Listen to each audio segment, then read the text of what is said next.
इसीलिए मैंने कहा अहमद रजा का ताज़ा गुलिस्तां है आज भी, खुर्शीद इल्म उनका दरख्शां है आज भी, सब उनसे जलने वालों के गुल हो गए चिराग, अहमद रजा की शम्मा फरोज़ा है आज भी। अजीज़ान गिरामी, उस इमाम अहले सुन्नत फाजिल बरेलवी की जिस घर में विलादत बासआदत हुई वो आम घराना नहीं था, इल्मी घराना था, बुजुर्गों का घराना था, तकवा और परहेजगारी के शिआर रखने वालों का घराना था। आला हज़रत रज़ी अल्लाह तआला 10 शव्वालुल मुकर्रम बरेली शरीफ में शनिचर के दिन जब आपकी विलादत हुई, ज़ोहर का वक्त था, ये आला हज़रत इमाम अहमद रज़ा ख़ान रहमतुल्लाहि ताला अलैह मौलाना नकी अली ख़ान रहमतुल्लाहि ताला अलैह के घर पैदा होते हैं। मौलाना नकी अली ख़ान आला हज़रत के वालिद माजिद ज़बरदस्त आलिम दीन, फ़क़ीह कामिल, वली कल रहा हो। सर ज़ियाउद्दीन एक बड़े माहिर मैथ्स के जानने वाले थे। उन्होंने मौलाना सैयद सुलेमान अशरफ साहब से कुछ बातों में इन मामलात को पूछा कि कुछ हिसाब ऐसे हैं, कुछ मैथ्स ऐसे हैं जो मुझे समझना है, और यहाँ इस वक्त इन तमाम चीज़ों को जानने वाला कोई नहीं है।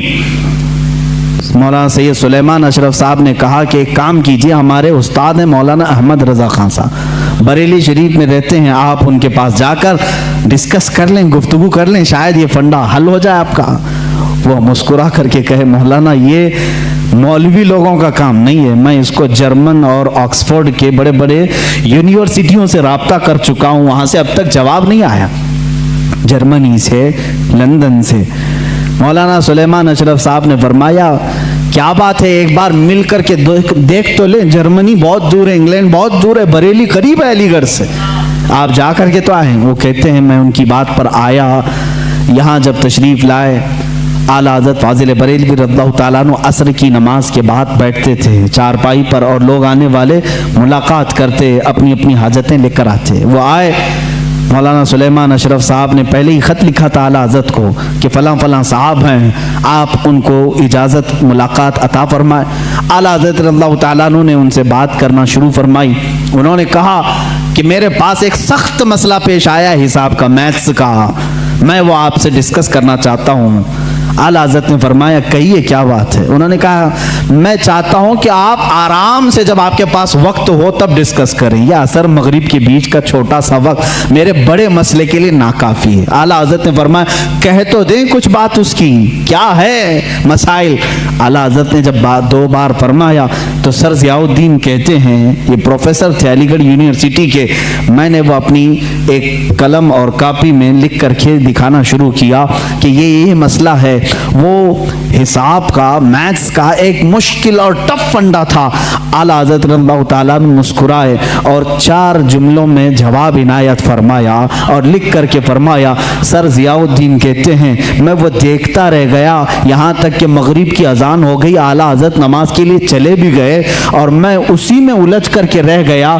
मुझे जो बरसों से मामला समझ में नहीं आया वो एक मौलाना के पास 10 मिनट में कैसे समझ में आया। सर ज़ियाउद्दीन कहते हैं वापस अलीगढ़ आकर के उन्होंने दाढ़ी शरीफ भी रखी और सैयद सुलेमान अशरफ साहब से कहा, मौलाना अब तक मैं मौलवियों को हल्का समझता था, मगर मौलाना अहमद रज़ा ख़ान से मिलने के बाद यकीन हो गया कि जो आशिक़ रसूल होता है अल्लाह उसको दीनी सदक़े में तमाम उलूम अता फरमा देता है। ऐसा इल्म का बहरे बेकरार मैंने किसी को नहीं देखा। सुन्नी आशिक़ाने रसूल मक्का में भी थे, मदीने में भी थे, उलमाए हरमैन तय्यबैन थे। जैसी उलमा को मालूम हुआ हिंदुस्तान से एक जवान आलिम दीन है, वो आए और उनके इल्म का तूती बोलता था उस वक्त। तो उस वक्त वहाबियों के शुरू के फितने निकले थे और इल्म गैब रसूल पर लोग सवाल कर रहे थे। मौलाना सैयद इस्माइल रहमतुल्लाह ताला मक्का मुकर्रमा के जलीलुल क़द्र आलिम दीन है, सैयद इस्माइल मक्की रहमतुल्लाह अलैह, वहाँ पर मौजूद बड़े बड़े मशाइख हैं। जब मौलाना सैयद इस्माइल मक्की रहमतुल्लाह ताला अलैह को ख़बर हुई तो एक दिन आला हज़रत रज़ियल्लाहु ताला अन्हु मक्का मुकर्रमा में तवाफ़ खाना काबा के बाद आप मकतबतुल हरम, मस्जिद हरम में जो मकतबा था, किताबें रखी जाती थी, लाइब्रेरी, वहाँ जा रहे। ये पीछे से आए, उन्होंने देखा, आला हज़रत रज़ियल्लाहु ताला अन्हु को देखा और उसके बाद मुलाकात हुई, गुफ्तगू हुई। मकतबे में जब गए तो वहाँ 4 उलमा और बैठे थे, सब किताबें खोले हुए बैठे थे। आला हज़रत से उन लोगों ने अरबी में सवाल किया कि शरीफ मक्का गवर्नर, जो मक्का के गवर्नर हैं, इनका जहन खरीदने के लिए कुछ वहाबी उलमा इल्म गैब पर सवालात कर रहे हैं, हमारे पास 5 सवाल आए हैं, आप देख लें। चिट्ठी ली आला हज़रत ने और उसके बाद फरमाया कि ठीक है, मैं इसका जवाब लिख देता हूँ, मैं आपको लिखवा देता हूँ। उन उलमा ने कहा हमको इतना जल्दी नहीं चाहिए, इतना मुफस्सल चाहिए, इतना तफसीली चाहिए कि वो उनमें से कोई जवाब ना दे सके।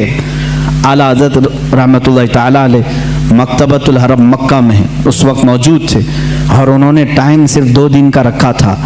उसी दिन आला हज़रत को बुखार आया, दूसरे दिन सख्त बुखार, और उस वक्त सुबह के वक्त शायद गालिबन 8 बजे या 7 बजे हरम मक्का में आप बैठे थे, उलमा मौजूद हैं बड़े बड़े, वहाँ पर मुफ्ती हनफिया भी थे, मुफ्ती शाफिया भी थे, मुफ्ती मालिकिया भी थे, ये चारों मज़ाहिब के मुफ्ती वहाँ पर होते थे, हर ज़माने में रहे हैं, ये बड़े बड़े अबकरी शख्सियात वहाँ थे।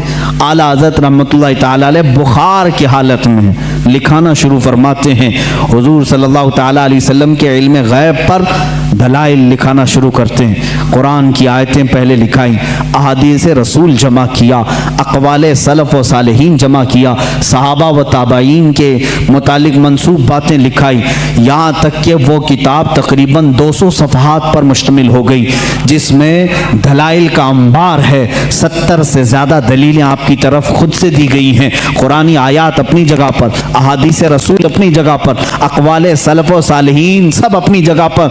8 घंटे मुसलसल लिखाते रहे, 8 घंटे में पूरी किताब तैयार हुई, जिसका नाम रखा अद-दौलतुल मक्किया बिल माद्दतिल गैबिया। ये मिस्र से भी शाया हुई है, जिसको अभी नाम की तब्दीली के साथ वहाँ के एक बड़े मशहूर आलिम, वहाँ के एक उस्ताद ने शाया किया है, रफ़उर रैब अम्मा नालल मुस्तफ़ा मिनल गैब।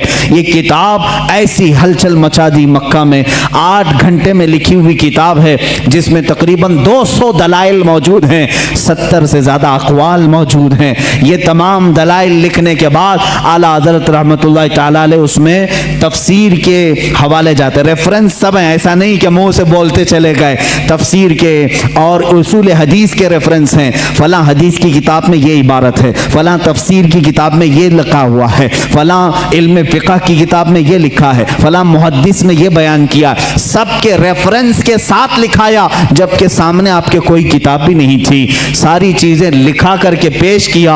आखिर में फरमाते हैं फ़कीर बीमार है, बुखार ज़्यादा है, अलालत में है और सफ़र के हालत में है, साथ अपनी किताबें नहीं रखता, मेरी बसात के मुताबिक जो कुछ जहन में हाजिर हुआ वो पेश कर दिया, बाकी सब अल्लाह रब्बुल इज़्ज़त जिससे चाहे दीन का काम ले। अज़ीज़ान गिरामी, ये किताब जब गवर्नर मक्का शरीफ मक्का के पास सुनाई गई, पूरी रात भर बैठ करके वो शरीफ मक्का किताब सुनते रहे।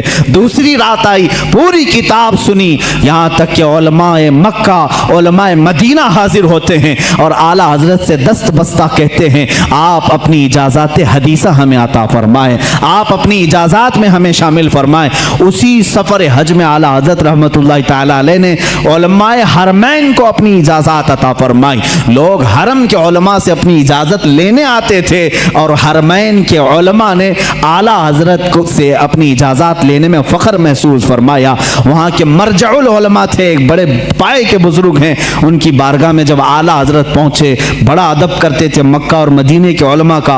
आला हजरत ने उनके जानू को चूमा, उनके जानू को चूमा, वो 70 साल से ज़्यादा की उम्र के थे। उन्होंने बरजस्ता कहा, ए हिंदी आलिम अहमद रज़ा, हक तो ये है कि मैं तुम्हारे नालैन को चूमूं, हक तो ये है कि मैं तुम्हारे कदमों को चूमूं। आला हज़रत रज़ियल्लाहु ताला अन्हु को ये जो मकाम दिया उलमाए हरमैन ने, सिर्फ इसलिए कि जब इस नौजवान आलिम दीन ने मेरे मुस्तफ़ा की शान में अगर किसी ने गैब के इल्म पर सवाल किया तो कलम से ऐसा जिहाद किया है, दांत खट्टे ही नहीं टुकड़े टुकड़े करके रख दिए। आला हज़रत रज़ियल्लाहु ताला अन्हु का ये कमाल था, जिस इल्म में आपने कलम उठाया उसका हक अदा किया है। अब यहाँ से एक और सवाल का जवाब देता हूँ। ये बरेलवियों का अकीदा है, बरेलवियों का अकीदा है, बरेलवियों का अकीदा है। बरेलवी पैदा हुए 1921 के बाद, ये जहन में डाली जाती है बात। तुम सब नए हो मेरे अजीज हो, बरेली शहर को निस्बत हो गई आला हजरत से और हम वहाँ से कहलाए जाने लगे, वरना आला हजरत ने दीन और ईमान जो हमारे सामने पहुँचाया है वही दीन और ईमान है जो सिद्दीक़ अकबर का था। रसूल करीम सल्लल्लाहु ताला अलैहि वसल्लम के लिए जान देते थे। आला हजरत ने वही दीन और वही तसल्लुब हमें दिखाया जो उमर फारूक रज़ियल्लाहु ताला अन्हु के अंदर थी। अशिद्दाउ अलल कुफ़ार की, रहमाउ बैनहुम की सिफात जो सहाबा की थी वही आपको आला हजरत ने दिया है। कोई नई बात नहीं, कोई नई बात नहीं। आओ मैं तुम्हें चंद मिसालों के जरिए से समझा दूं। मसलक के आला हजरत पर कुछ लोगों को सवाल है, कहते हैं नया मसलक कहाँ से आया है? तुम खुद नए हो मेरे भाई, तुझे मालूम नहीं। मसलक जो है रास्ते का नाम है, रास्ते को कहते हैं। ये नया नहीं है, दीन इस्लाम ही है। हर जमाने में किसी शख्सियत से मंसूब होता है, हर जमाने में, हर जमाने में दीन इस्लाम को किसी शख्स से मंसूब करके पहचाना जाता है, लेकिन दीन वही है। आज अगर आला हज़रत रहमतुल्लाह ताला अलैह की तालीमात इतनी रोशनास हैं कि हक व बातिल में वो फ़र्क पैदा करती हैं, तो जाहिर सी बात है मसलक आला हज़रत कहने में किसी को कोढ़न नहीं होना चाहिए, जलन नहीं होना चाहिए। लेकिन एक बात मैं ये भी बता दूं, आप दीगर औलिया कामिलीन के नामों से आप जिक्र कर सकते हैं। मसलक गौसे आज़म भी कहो, मसलक गरीब नवाज भी कहो, मसलक इमाम आज़म अबू हनीफा भी कहो, मसलक मखदूम सिमना भी कहो, मसलक मखदूमान मारारा भी कहो। जिस वली का जो तरीका है उसको मसलक कहा जाता है। आला हजरत का नया कोई मसलक नहीं, नया दीन नहीं। चंद मिसालें अगर मैं आपको पेश करूं, हुजूर अकरम सल्लल्लाहु ताला अलैहि वसल्लम के मुतालिक ये बरेलवियों का अकीदा, बरेलवियों का कि हुजूर को पता नहीं क्या क्या मानते हैं। हुजूर को कहते हैं यही दाफिउल बला हैं, शाफे हैं, दाफे हैं। ये तमाम बातें बरेलवियों ने शुरू की। ये कहते हैं हुजूर सल्लल्लाहु अलैहि वसल्लम को शाफे हैं, दाफिल बलाओं को दूर करने वाले। तुम मानते हो कि नहीं मानते हो? बीमारियों को दूर करने वाले आला हजरत ने फरमाया है तो जलन हो गई, शुरू हो गई। आओ मैं सहाबा की जिंदगी में तुम्हें बताऊंगा। हुजूर अकरम सल्लल्लाहु ताला अलैहि वसल्लम की बारगाह में एक खातून आई अपने गूंगे बच्चे को लेकर, गूंगे बच्चे को लेकर, जिसकी जुबान नहीं थी, बोलता नहीं था, 8 साल का या 10 साल का बच्चा था। मुझे बताओ जुबान देता कौन है? कौन देता है? अल्लाह देता है। वो साहबिया को क्या मालूम नहीं था कि वो रसूल के पास क्यों आई? वो रसूल के पास क्यों आई? क्या तुम उसको भी, उस सहाबिया को भी बरेलवी बोलोगे? मेरे अजीज इंसाफ करो। जुबान नहीं थी, लेकर के आई। हुजूर सल्लल्लाहु ताला अलैहि वसल्लम तो बानी इस्लाम हैं, शारे इस्लाम है। आप मना कर देते, ए खातून तू मेरे पास क्यों आई? जा, जुबान अल्लाह देता है। जुबान कुव्वते गोयाई, बोलने की ताकत अल्लाह की देन है, जा उसके पास। हुजूर तो कहते, हुजूर ने भी नहीं फरमाया। खातून आई बच्चे को लेकर, रसूल करीम सल्लल्लाहु ताला अलैहि वसल्लम ने पूछा क्या बात है? कहा गूंगा है, बोलता नहीं। आप ऐसा कुछ फरमा दें, ऐसा कुछ इलाज दे दें कि ये बोलने लग जाए। हुजूर अकरम सल्लल्लाहु ताला अलैहि वसल्लम ने ये नहीं फरमाया क्या मैं डॉक्टर हूँ, मैं तबीब हूँ, मैं कोई खुदा हूँ, माज़अल्लाह। हुजूर ने कुछ नहीं फरमाया, बल्कि सामने उस बच्चे को किया, कहा उस बच्चे को सामने लाओ। गूंगा बच्चा है, पैदाइशी, जुबान नहीं। हुजूर अकरम सल्लल्लाहु अलैहि वसल्लम ने उससे सवाल किया, मन अना, ए बच्चे बोल मैं कौन हूँ? बच्चा बोल पड़ा, अशहदु अन्नका मुहम्मदन रसूलुल्लाह, मैं गवाही देता हूँ कि मोहम्मद सल्लल्लाहु अलैहि वसल्लम आप अल्लाह के रसूल हैं। और वो बच्चा फिर सर बोलना शुरू किया। वो सहाबिया खुश होकर अपने घर ले गई। मुझे बताओ कौन देता है देने को मुंह चाहिए? यही तो बरेली के इमाम ने कहा, कौन देता है देने को मुंह चाहिए? देने वाला है सच्चा, देने वाला है सच्चा हमारा नबी आला हजरत ने अगर ये फरमाया है तो ये नया अकीदा नहीं मेरे अजीज। सहाबा भी यही कहते थे, हमारे बच्चों की लकनत हो तो हुजूर के पास ले जाते थे। इतना ही नहीं, एक सहाबी के पेट में तकलीफ हुई, दर्द हुआ, हुजूर के पास आए, अल्लाह के नबी सल्लल्लाहु ताला अलैहि वसल्लम ने कहा उसको शहद चटाओ। शहद चटाया, उनको जुलाब शुरू हो गए, दस्त लग गए, लूज मोशन। दूसरे दिन वो फिर आए, हुजूर से कहा, कभी सहाबी ने नहीं कहा गलत दवा दे दी, रिएक्शन हो गया, नहीं, वो सहाबी दोबारा आए, हुजूर ने फरमाया अस्की ही असला, जाओ फिर शहद चटाओ उसको। दूसरे दिन फिर शहद चटाए। अब की बार तो ऐसा हो गया कि पूरा बिस्तर खराब, तकलीफ इतनी हो गई कि जुलाब पर जुलाब। लेकिन वो सहाबी की हिम्मत देखें, यही अकीदा तो इमाम अहले सुन्नत का था, यही अकीदा इमाम अहले सुन्नत का था। वो सहाबी तीसरे दिन आए, कहा या रसूल अल्लाह सल्लल्लाहु अलैहि वसल्लम 2 दिन से आप शहद चटाने के लिए कह रहे हैं, जब शहद चटाते हैं तो ज्यादा हो जाती बीमारी, दस्त तो जुलाब ज्यादा हो जाते हैं, क्या करूं? अल्लाह के नबी सल्लल्लाहु अलैहि वसल्लम फरमाते हैं, जा आज के दिन फिर शहद चटा, इसलिए कि तेरे भाई का पेट झूठ बोल रहा है, अल्लाह का नबी सच बोल रहा है। तीसरे दिन वो फिर गए, शहद चटाया, उसके बाद सारा दस्त बंद, जुलाब बंद और पेट का मर्ज भी हमेशा के लिए खत्म हो गया। आला हज़रत रहमतुल्लाह तआला अलैह ने अपने सलाम में लिखा, मशहूर ज़माना सलाम, शाफियो नाफी हो तुम, वाफियो काफी हो तुम, दर्द को कर दो दवा, तुम पे करोड़ों दुरूद, दर्द को कर दो दवा, तुम पे करोड़ों दुरूद। क्या नया मसलक है? सहाबा का ही तो मसलक है, सहाबा ही का तो मसलक है।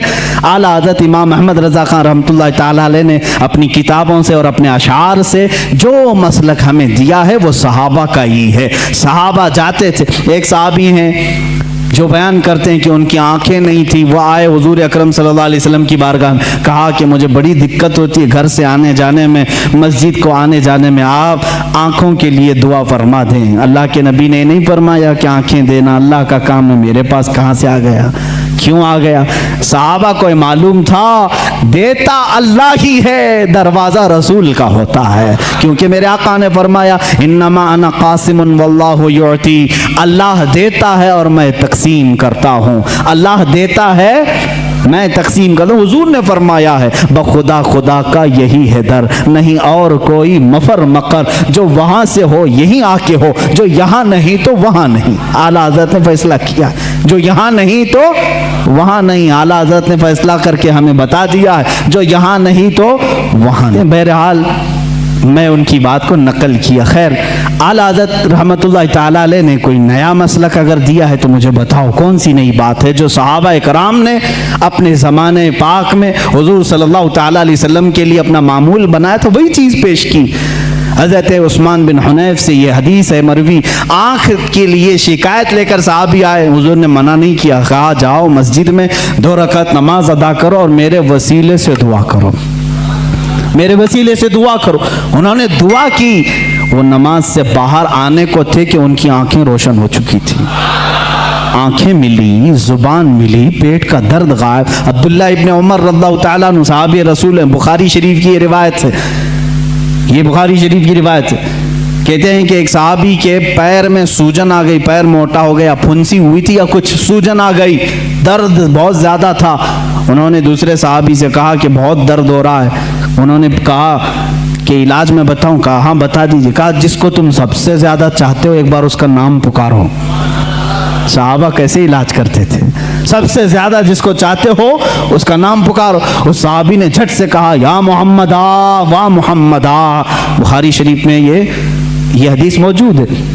जैसे ही उन्होंने फरमाया और पैर झटका, वो सहाबी कहते हैं मेरे पैर से सूजन गायब हो चुकी थी, मेरे पैर में दर्द नहीं था। नाम मोहम्मद में इतनी तासीर है तो मेरे आका के लुआबे पाक में क्या तासीर होगी? हुजूर जिस पर हाथ रखें उसकी क्या असर होगी, उसकी क्या तासीर होगी? अजीज़ान गिराम वक़ार, रसूल करीम सल्लल्लाहु ताला अलैहि वसल्लम के मुतालिक जो कुछ भी अज़मत और आपके मकाम व मर्तबे की ताज़ीम व तकरीम के सिलसिले में आला हज़रत इमाम अहमद रज़ा खान रहमतुल्लाह ताला अलैह ने अपनी किताबों में लिखा, उसमें से कोई नई बात नहीं, बल्कि सारी वही बातें हैं जो सहाबा हुजूर के लिए किया करते थे। मेरे आका सल्लल्लाहु अलैहि वसल्लम से जो हद दर्जे ताज़ीम व तकरीम करते थे। आला हज़रत रहमतुल्लाहि ताला अलैह ने रसूल करीम सल्लल्लाहु ताला अलैहि वसल्लम की इश्क व मोहब्बत में इस कमाल को पहुँचे हुए थे कि जब कभी आपके सामने कोई किसी और का तस्करा करता तो आप उसे रोक देते और कहते मियाँ इतनी देर मेरे नबी की बात तो करो, हुजूर की शान में कुछ बातें करो। लोग आते तो सबको हदीस रसूल पहले सुना। किसी साहब ने आकर के आपको गुलाब का तोहफा पेश किया, कहा कि लीजिए बड़ा अच्छा गुलाब था, आपके लिए तोहफे में ले आया। आला हज़रत ने गुलाब लिया। दुनियावी चीज़ों पर जो दिल दे बैठता है वह आशिक़ रसूल नहीं होता, बल्कि आशिक़ रसूल वो होता है जो दुनिया की हर खूबसूरती में अपने महबूब का जलवा देखता। गुलाब लिया और कहा ये तो गुलाब सुबह शाम का है, सुबह खिला शाम में मुरझा गया, और उसके बाद मैं उस गुलाब से मोहब्बत करता हूँ। सुनो, सरताब कदम है तने सुल्तान ज़मन फूल, लब फूल दहन फूल ज़क़न फूल बदन फूल, वल्लाह जो मिल जाए मेरे गुल का पसीना, मांगे न कभी इत्र न फिर चाहे दुल्हन फूल। क्या बात रज़ा उस चमनिस्तान करम की, जहरा है कली जिसमें हुसैन और हसन फूल। पूरे फूल पर नात लिख दी। किसी ने फूल खाली पेश किया था और बारगाह मुस्तफ़ा में फूल पर पूरी नात लिख दी। मियाँ मैं तो फूल उसको तस्लीम करता हूँ जो जब से खिला है कभी नहीं मुरझाता, बल्कि उसके साए में जो आ जाता है वो भी खिला का खिला रहता है। ये आला हज़रत इमाम अहले सुन्नत फाजिल बरेलवी रहमतुल्लाह ताला अलैह के इश्क़ रिसालत का मामला था। और उनके नातिया दीवान हदायक़ बख्शिश को आप कभी पढ़ करके देख लो। आज भी हालात ऐसे मेरे अजीज़ों, बहुत सारे अशार लोगों को समझ में नहीं आते लेकिन झूमने लगते हैं। वो इमामुल कलाम है और कलामुल इमाम है, उनके हर नात को ये मकाम हासिल है। सरकार दो आलम सल्लल्लाहु ताला अलैहि वसल्लम की बारगाह में जब डूब करके मदह सराई करते थे, मदह सराई करते, आपके नात के मुतालिक ही एक बात मैं पढ़ रहा था। आपके छोटे भाई मौलाना हसन रज़ा खान रहमतुल्लाह अलैह, वो भी बड़े आलिम दीन हैं, वो भी बड़े शायर थे। और दाग दहलवी दिल्ली के बड़े शायर का नाम मैं कह रहा हूँ, मिर्ज़ा गालिब इकबाल के टक्कर के दाग दहलवी, वो उस्ताद थे अल्लामा हसन रज़ा बरेलवी के। अल्लामा हसन रज़ा बरेलवी जब कोई नात लिखते, कोई अशार लिखते तो चेक कराने के लिए दाग दहलवी के पास भेजते थे। दाग दहलवी के पास भेजते। आप अपने साहबजादे हसनैन रज़ा खान साहब को, कौन, आला हज़रत के छोटे भाई हसन रज़ा खान साहब, अपने बेटे हसनैन रज़ा साहब को अपने कुछ अशार लिख करके भेज रहे थे दिल्ली। वो आला हज़रत के पास आए।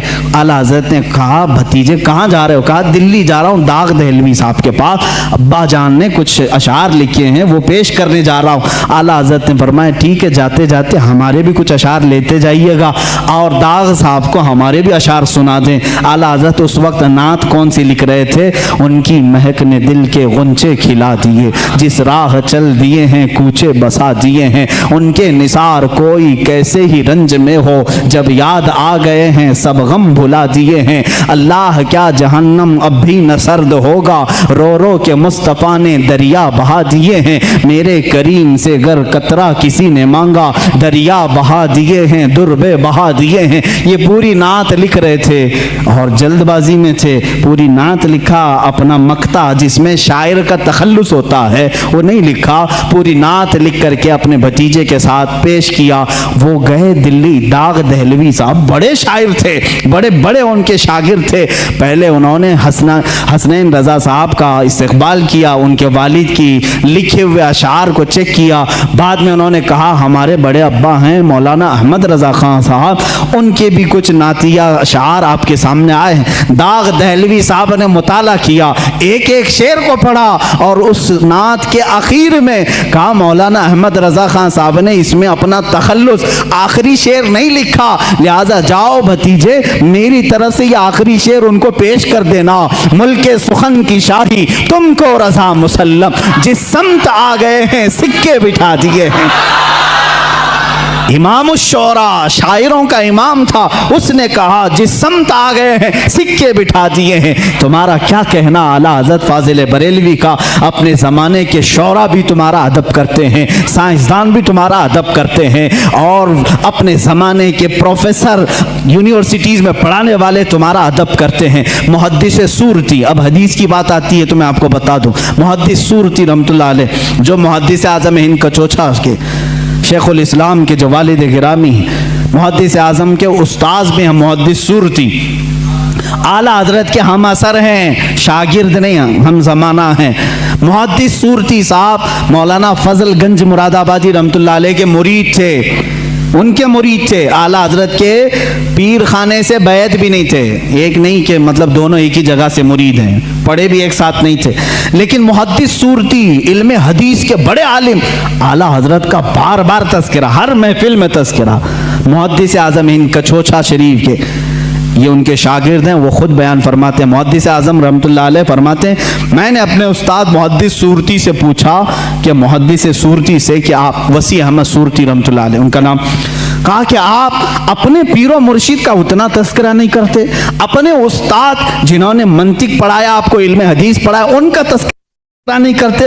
बार बार मौलाना अहमद रजा, मौलाना अहमद रजा, मौलाना अहमद रजा, हर महफिल में आप उनका तज़किरा करते हैं, वजह क्या है? मुहद्दिस सूरती रहमतुल्लाह अलैह, देखिए मेरे अजीज़ों, ज़माने के उलमा को आपस में चपकलिश हो सकती, हसद हो सकता है, ये मेरे से बड़ा कैसे बन गया, लेकिन जो हकीकी आलिम दीन होता है वो सच्चे आलिम दीन की ताज़ीम व तकरीम भी करता है। मुहद्दिस सूरती रहमतुल्लाह ताला अलैह ने फरमाया, बेटा ऐ मेरे शागिर्द, आपने सवाल किया, सुनो, मुझे अपने पीरो मुर्शिद से बैत तो हासिल है, मेरे उस्तादों से इल्म मंतिक, फलसफा, बलागत, मानी, हदीस, तफसीर, उसूल तफसीर तो हासिल है, लेकिन मौलाना अहमद रजा का मैं तज़किरा बार बार इसलिए करता हूं कि ईमान की जो मिठास मुझे मिली है वो उनकी तालीमात से मिली है।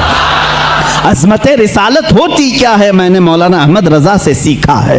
यकीन किस बात का नाम है, ये मैंने मौलाना अहमद रजा से सीखा है। आला हज़रत रज़ियल्लाहु ताला अन्हु का तवक्कुल भी उतना था, यकीन भी इस दर्जे का था, जो फरमा दिया हुजूर सल्लल्लाहु ताला अलैहि वसल्लम के वास्ते से उस पर अटल रहते थे और यकीन के साथ। मशहूर ज़माना, आप अभी जो मैंने नात आपके सामने तिलावत की, उनकी महक ने दिल के गुंचे खिला दी, इस नात का एक शेर ये भी है, आला हज़रत रहमतुल्लाह ताला अलैह ने जो लिखा है, उसमें एक शेर है जो आपने लिखा था, इसकी तारीख मुझे पता नहीं, लेकिन आप सफ़र हज पर जब कश्ती में थे, जहाज़ का सफ़र था, समंदर का सफ़र, अचानक बीच समंदर में एक बार ऐसे तूफ़ानी हवाएं आईं कि कैप्टन ने ऐलान कर दिया कि जहाज़ डूबने वाला है, बचने की कोई उम्मीद नहीं, लोग अपने अपने कफन उठा लो, अपनी तैयारियां कर लो। शोर और गलगला मच गया था। आला हज़रत सुकून से बैठे अपनी किताबें पढ़ रहे थे, लिख रहे थे। आपकी वालिदा माजिदा आपके साथ, पूछा कि अहमद रजा ऐलान सुने? कहा सुना।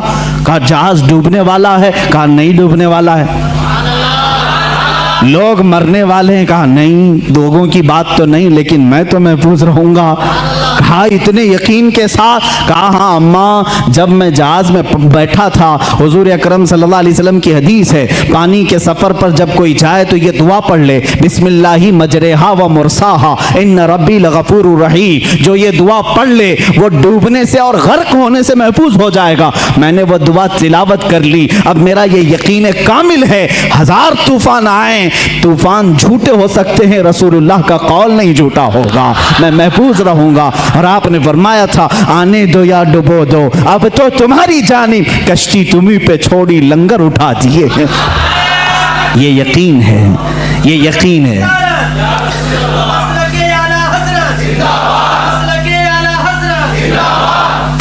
आला हज़रत रहमतुल्लाह ताला अलैह ये हब्से मकान के मुतालिक, यानी वक्त ठहर जाता है, ये भी एक इल्म भी है और बुजुर्गों को ये चीज़ करामत के तौर पर हासिल हुई। फरमाते हैं एक बार मैं सुबह ताखीर से उठा, 10 मिनट बाकी रह गए थे सूरज निकलने और गुस्ल की हाजत थी, सोच रहे थे कि क्या करूं, नमाज के लिए 10 मिनट बाकी हैं, गुस्ल की हाजत है, इतनी घड़ी निकाली और रखा और अंदर गए। फरमाते हैं मैं ये भूल गया कि 10 मिनट बाकी हैं। आराम से 3-3 मरतबा कुल्ली किया, 3 बार हाथ धोए, सुन्नत तरीके से गुस्ल किया, पूरे आराम से पोंछ करके मैं बाहर निकला। घड़ी पर देखा तो मुझे डर हुआ, इतने आराम से मैं गुस्ल करके आया हूँ, 10 मिनट बाकी थे जब जा रहा था गुस्ल करने में। ये भी इतना आराम से गुस्ल जो सुन्नत तरीके से है, कितना वक्त हो गया होगा, नमाज कज़ा हो गई होगी। आला हज़रत फरमाते हैं घड़ी उठा करके देखा तो जो 10 मिनट बाकी थे वो 9 मिनट अब भी बाकी थे। मैंने सोचा घड़ी रुकी तो नहीं, घड़ी बंद तो नहीं। बाहर आकर के जिस घड़ी से भी मिला करके देखा तो टाइम वही चल रहा था। फरमाते ये अल्लाह जिसे चाहे वक्त को घेर दे और अल्लाह जिसके लिए चाहे 1 मिनट को 1 साल के बराबर भी कर दे। यही मेराज रसूल का फलसफा है मेरे आका सल्लल्लाहु तआला अलैहि वसल्लम का, कि बिस्तर भी रहा गर्म, जंजीर भी हिलती रही, ता अर्श गए फिर आए मोहम्मद सल्लल्लाहु अलैहि वसल्लम। वक्त को अल्लाह चाहे तो घेर लेता है, रोक लेता है। आला हज़रत रहमतुल्लाहि तआला अलैह जब दूसरी मर्तबा सफ़र हज पर थे, एक नात लिखी, वो सुए लालाजार फिरते हैं, तेरे दिन ए बहार फिरते हैं। ये पूरी नात है आला हज़रत रहमतुल्लाहि तआला अलैह ने रोज़े रसूल पर जाकर के लिखी। देखें एक बात, पहला जो आप हज किए थे, उस हज के बाद दूसरा जब हज किया आपने, पहले मदीने हाजिर हुए, फिर उसके बाद हज के लिए गए। उसी में ये लिखते हैं आला हज़रत, उनके तुफैल हज भी खुदा ने करा दिए हैं। एक आशिक की जुबान क्या होना चाहिए, देखें, उनके तुफैल हज भी खुदा ने करा दिए, असले मुराद हाजिरी उस पाक दर की है। हम तो निकले थे बारगाह रसूल की हाजिरी के लिए, मौला ने नबी की बरकत से मेरा हज भी करा दिया। और आज के ज़माने में ये कहते हैं हज कर लो, मदीने जाने की ज़रूरत नहीं। आज भी नजदी उलमा फतवा भी देते हैं मदीना जाना ज़रूरी नहीं। और आला हज़रत कहते हैं उनके तुफैल हज भी खुदा ने करा दी, हमारा हज भी हुआ है उनके तुफैल। उसी हाज़री दरबार में आपने ये नात लिखी थी और कहा था, या रसूल अल्लाह सल्लल्लाहु अलैहि वसल्लम अपने दीदार से हमें मुशर्रफ फरमाएं, अपनी ज़ियारत से मुशर्रफ फरमाएं। ख्वाब में आपने अपने नबी कौनैन सल्लल्लाहु अलैहि वसल्लम की ज़ियारत की थी। आप ये चाहते थे कि आलम बेदारी में, बेदारी के आलम में भी मेरे आका के जलवे को देखें। रोज़े रसूल पर हाजिर रहे, रोज़ाना हाजिर होते रहे, सुबह दोपहर शाम, लेकिन वो आलम बेदारी की हाजिरी नहीं हुई। वापस घर गए, वापस जहां पर रुके थे, आखिर रात में आपने आखिरी शेर ये लिखा, कोई क्यों पूछे तेरी बात रजा, कोई क्यों पूछे तेरी बात रजा, तुझसे कुत्ते हजार फिरते हैं। आला हज़रत ने जो लफ्ज लिखा वही मैं बयान कर रहा हूं, तुझसे कुत्ते हजार फिरते हैं। ये कहां तो तेरी बात यहाँ कौन पूछेगा, तेरे से बड़े बड़े उलमा मशाइख कुतुब वक्त अख्ताब अब्दाल यहाँ आते हैं, तू बड़ी बात का सवाल करके खड़ा है। ये कह करके दोबारा आए रोज़े रसूल पर। कहते हैं उसी वक्त आला हज़रत फाज़िल बरेलवी रहमतुल्लाहि तआला अलैह ने बेदारी के आलम में अपने माथे की आंखों से अपने हबीब पाक का जलवा देखा। हुजूर पाक सल्लल्लाहु अलैहि वसल्लम की कब्र अतहर के पास एक जलवा चमका। आपने अपने आप को रोका और फिर ये शेर लिखा, पेशे नजर वो नौ बहा, सजदे को दिल है बेकरार, पेशे नजर वो नौ बहा, सजदे को दिल है बेकरार, रोकिए सर को रोकिए, हाँ यही इम्तिहान है। हुजूर सल्लल्लाहु अलैहि वसल्लम का जलवा दिखा दिया गया। और जब कोई शख्स किसी से बहुत ज्यादा मोहब्बत करता है, वो चीज सामने आ जाए तो झुकने का दिल करता है। आला हजरत की शरीयत को तो देखो, लोग झूठे पीरों के सामने झुक जाते हैं। रुकू करना भी हराम है, सजदा करना भी हराम है। आला हजरत अपने महबूब अकरम सल्लल्लाहु अलैहि वसल्लम को आलम बेदारी में देख करके कहते हैं, दिल तो चाहता था कि सजदा कर लूं, लेकिन शरीयत ने हराम करार दिया है। सजदा होगा तो सिर्फ अल्लाह रब्बुल इज्जत का होगा, अल्लाह के अलावा किसी का सजदा नहीं होगा। आला हज़रत फरमाते हैं, पेशे नजर वो नौ बहा, सजदे को दिल है बेकरार, रोकिए सर को रोकिए, हाँ यही इम्तिहान है। वो जलवा रसूल दिखाकर तुम्हारा इम्तिहान लिया जा रहा है। कहीं अहमद रजा जलवा रसूल देखकर बहक तो नहीं जाएगा कि सजदा कर लेगा और शिर्क कर लेगा, हराम कर लेगा। नहीं, आला हज़रत उस वक्त भी डटे रहे, सबात और इस्तिकामत के पहाड़ बने रहे और उस जलवे जहां आरा को अपने सीने में मौजज़न किया। अजीज़ा ने गिरामी, वो नियामत कुबरा आपको मिली थी, उस नियामत बहरे बेकरां से आप सरफराज थे।